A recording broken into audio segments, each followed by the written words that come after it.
ሰላም የተወደዳችሁ የኢሳት ቴሌቪዥን ተከታታዮች ለዛሬ ነሐሴ 25 ቀን 2026 የተሰናዱ የምሽት ዜናዎችን ወደ እናንተ ማድረስ እንጀምራለን። እንድትከታተሉን በአክብሮት እንጠይቃለን። አበይት ነጥቦቹም በቅድሚያም አዲሱ የዓለም ጤና ድርጅት ተወካይ በሱዳን ስራውን ጀመረ። አሜሪካ የ200 ሺህ የውጭ ሀገር ዜጎች ቪዛ ልትሰርዝ መሆኗን ተገለጸ። በአሜሪካ የፓርኪንግ ስራ ክፍያ በሰዓት እስከ $22 እንደሚያስገኝ ተገለጸ። የአሜሪካ መከላከያ በኢራን ላይ በማንኛውም ጊዜ ጥቃት እንደሚሰነዝር አስጠነቀቀ። አሜሪካ ሶሪያን ከሽብርተኝነት ደጋፊ ሀገራት ዝርዝር አስወጣች። በጋዛ ከ21 ሺህ በላይ ህጻናት መገደላቸውን ተገለጸ። ወደ ዝርዝር ዜና እናልፋለን። አብራችሁን ቆዩ። አዲሱ የዓለም ጤና ድርጅት ተወካይ በሱዳን ስራውን ጀመረ። አዲስ የተሾመው የዓለም ጤና ድርጅት ተወካይ በሱዳን ዶክተር አብድልናስር ኤም አቡበከር ነሐሴ 24 ቀን የሹመት ደብዳቤውን ለሱዳን የውጭ ጉዳይ ሚኒስትር ሙሂል አልዲን ሳለም አህመድ አቅርበዋል። በሱዳን የሚገኘው የዓለም ጤና ድርጅት ቢሮ ዛሬ ነሐሴ 25 እንዳስታወቀው በካርቱም በተካሄደው ውይይት የሱዳን የውጭ ጉዳይ ሚኒስትር ሙሂል አልዲን ሳለም አህመድ ዶክተር አብድልናስርን ተቀብለዋል። ሚኒስትሩም ድርጅቱም በሱዳን እያካሄደ ላለው የህይወት ማዳን ስራ የጤና ስርዓቱ ለመደገፍ የሚያደርገው ተግባር ምስጋና አቅርበዋል። ዶክተር አብድልናስር በበኩላቸው የዓለም ጤና ድርጅት ከሱዳን መንግስት በተለይም ከፌዴራል የጤና ሚኒስቴር ጋር ያለውን የረጅም ጊዜ አጋርነት ለማስፋትና ለማጠናከር ዝግጁ መሆኑን አረጋግጠዋል። የዓለም ጤና ድርጅት በሱዳን ለመምራት መመረጡ ታላቅ ክብር እንደሆነ የገለጸው ዶክተር አብድልናስር ድርጅቱም አዲስ የጸደቀውን የጤና ዘርፍ ማገገሚያና ለውጥ 2026 እስከ 2030 ብሔራዊ ስትራቴጂካዊ እቅድ ለመተግበር የሚያደርጉትን ብሔራዊ ጥረቶችን እንደሚደግፍ አስገንዝበዋል።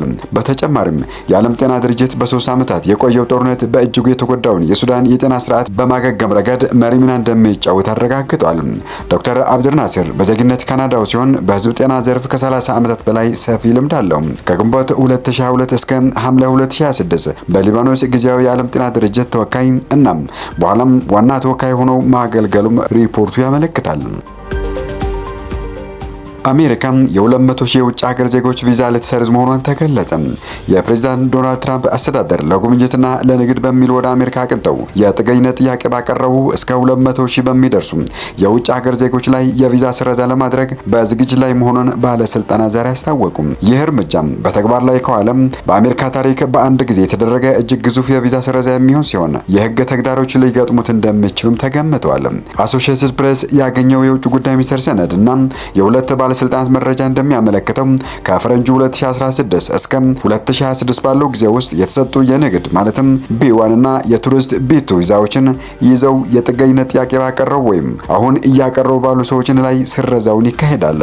ይህ እርምጃ በውጭ ጉዳይ ሚኒስቴርና በሀገር ውስጥ ደህንነት ተቋም ቅንጅት በሚቀጥሉ ሳምንታት ይፋ ይደረጋል ተብሎ ይጠበቃል። የውጭ ጉዳይ ሚኒስቴር ቃል አቀባይ ቶሚ ፒጎት በበኩላቸው ለአጭር ጊዜ ቆይታ በሚል ቪዛ ወስደው ነገር ግን በቋሚነት ለመኖር የጥገኝነት ጥያቄ የሚያቀርቡ ሰዎችን ቪዛ ለመለየትና ለመሰረዝ በቅንጅት እየተሰራ መሆኑን አረጋግጧል። ሂደቱም ቀጣይነት ያለው በመሆኑ የሚሰረዘው ቪዛ ቁጥር ተለዋዋጭ ሊሆን እንደሚችልም አክለዋል። ባለስልጣኑም እንዳብራሩት የቪዛ ስረዛውን ግለሰቦችን ወዲያውኑ ከሀገር ወደ ማባረር ላይ ያመራ ይችላል። ይሁን እንጂ የጥገኝነት ጥያቄያቸውን በሂደት ላይ ያሉ አብዛኞቹ አመልካቾች የነበራቸውን የቱሪስት ወይም የንግድ ቪዛ ህጋዊ ፍቃድና ደረጃ ሙሉ በሙሉ ያጣሉ። የትራምፕ አስተዳደር ባለፈው ዓመት ሁለተኛ የስልጣን ዘመኑን ከጀመረ አንስተው የቪዛ አመልካቾችን የማህበራዊ ሚዲያ መረጃዎች አጥብቆ ከመመርመርና ውድ የዋስትና ገንዘብ እንዲያስይዙ ከማድረግ ጀምሮ በአንዳንድ ሀገራት ዜጎች ላይ ሙሉ የቪዛ እገዳ መጣልን ጨምሮ በኢሚግሬሽን ላይ በርካታ ጥብቅ ማዕቀቦችን ሲሰጥ ቆይተዋል። የምክትል የውጭ ጉዳይ ሚኒስትር ክሪስቶፈር ላንዳው ሰኞ ዕለት በማህበራዊ ትስስር ገጻቸው ባወጡት መግለጫ የቱሪስት ቪዛን ለጥገኝነት የሚጠቀሙ ሰዎችን አጥብቀው ነቅፈዋል። ሚኒስትሩ የአሜሪካም ሆነ የዓለም ህዝብ በሐሰተኛ የጥገኝነት ጥያቄዎችን ተማሯል። የጥገኝነት መብት የኢሚግሬሽን ህግን መሸሻም ክፍተት ሊሆን አይገባም ብለዋል። በአሁኑ ወቅት የንግድና የቱሪስት ቪዛ ጥያቄዎችን አሜሪካ ውስጥ የጥገኝነት ጥያቄ እንደማያቀርቡና ወደ ሀገራቸው እንደሚመለሱ ማረጋገጫ እንዲሰጡ እየጠየቁ ይገኛሉ። ባለፉት 18 ወራት ውስጥ ብቻ ከተለያዩ ወንጀሎች ጋር በተያያዘ እንዲሁም የአሜሪካን ፖሊሲ በተለይም በመካከለኛው ምስራቅ ጉዳይ በአደባባይ በተቹ ግለሰቦች ላይ ወደ 175 የሚጠጉ ቪዛዎችን መሰረዛቸው ተገልጿል። በተጨማሪ በተጨማሪም አስተዳደሩ የውጭ ሀገር ነፍስ ጡሮችን አሜሪካ ገብተው በመውለድ የዜግነት መብት ለማግኘት የሚያደርጉትን የወሊድ ቱሪዝም ለማስቆም ጠንካራ እርምጃዎችን እየወሰደ ሲሆን ፕሬዝዳንት ትራምፕ በልደት የሚገኝ የዜግነት መብትን ለማስቀረት ያደረጓቸውን ተደጋጋሚ ሙከራዎችን ግን በጠቅላይ ፍርድ ቤቱ ጭምር ተቀባይነት ሳያገኝ ቀርተዋል። በአሜሪካ የፓርኪንግ ስራ ክፍያ በሰዓት እስከ $22 እንደሚያስገኝ ተገለጸ። በአሜሪካ የመኪና ማቆሚያ ፓርኪንግ አስተናጋጅነትና ቁጥጥር ስራ የተሰማሩ ሰራተኞችን በአማካይ በሰዓት ከ15 እስከ $17 ክፍያ እንደሚያገኙ የቅርብ ጊዜ የስራ ገበያ መረጃዎች አመላከቱ።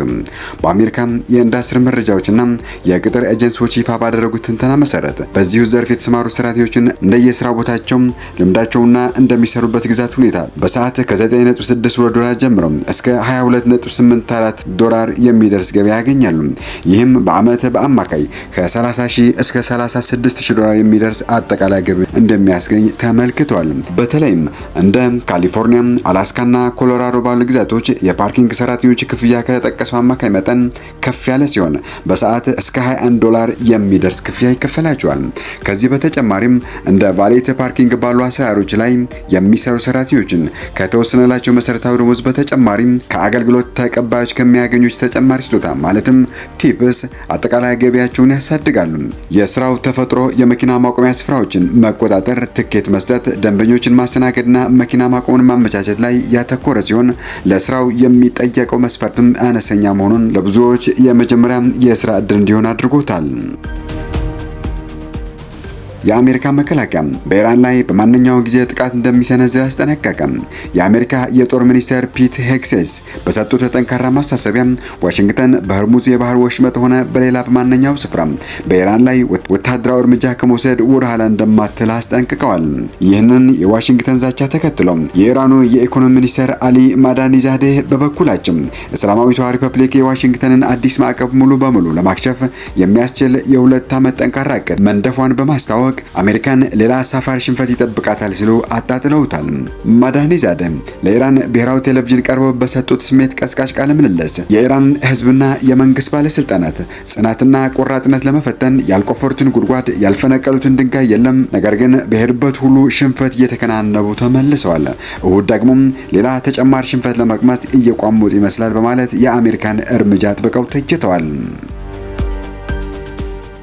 አሜሪካን ሶሪያን ከሽብርተኝነት ደጋፊ ሀገራት ዝርዝር አስወጣች። የአሜሪካ የውጭ ጉዳይ ሚኒስቴር መስሪያ ቤት ሶሪያን ሽብርተኝነት የሚያግዙ መንግስታት መዝገብ ዝርዝር በይፋ ማስወጣቱ ተገለጸ።